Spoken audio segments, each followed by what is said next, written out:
बिस्मिल्लाहिर्रहमानिर्रहीम। Dear student, आज हम दो इम्पॉर्टेंट एक्सप्रेशन के ऊपर बात करेंगे इंग्लिश लैंग्वेज के अंदर। जब हम इंग्लिश बोलते हैं तो डेफिनेटली हम किसी से रिक्वेस्ट करते हैं, ऑर्डर देते हैं या एडवाइस करते हैं। तो इस तरह के लिए हम दो पोलाइट एक्सप्रेशन कौन सी इस्तेमाल कर सकते हैं जो हम किसी से पूछते हैं।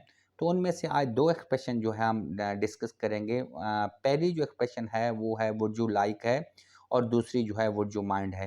ये दोनों पोलाइट एक्सप्रेशन है जो कि किसी भी चीज़ को जानने के लिए की जाती हैं। सच एज अगर हम कहते हैं would you like to, would you like to करेंगे तो आगे इन्फिनेटिव लगेगा। Would you like to speak English, तो अब आपने देखा है कि वुड यू लाइक टू के बाद आपने स्पीक लगाया है। Would you like to come in time, would you like to come bit early.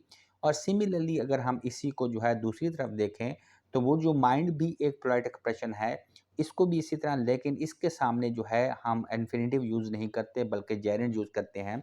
जैसा कि would you mind coming in time, अब would you like to come in time नहीं, would you mind coming in time. और would you mind speaking English, would you mind helping me, would you mind informing me about your mother health. तो ये जो polite expression है जो English language के अंदर बोली जाती है, तो इसलिए जब कभी आप भी इंग्लिश बोलें तो इसी तरह के टू एक्सप्रेशन यूज़ करें so that you can inspire other. And this is a good way of using this expression. So when you use such kind of expression, definitely it would also have good impact on your personality and as well as the person who is listening you. So use them. Would you mind speaking English? Would you like to speak English? So these are two expressions which we use in our English language. To use it. Assalamu alaikum.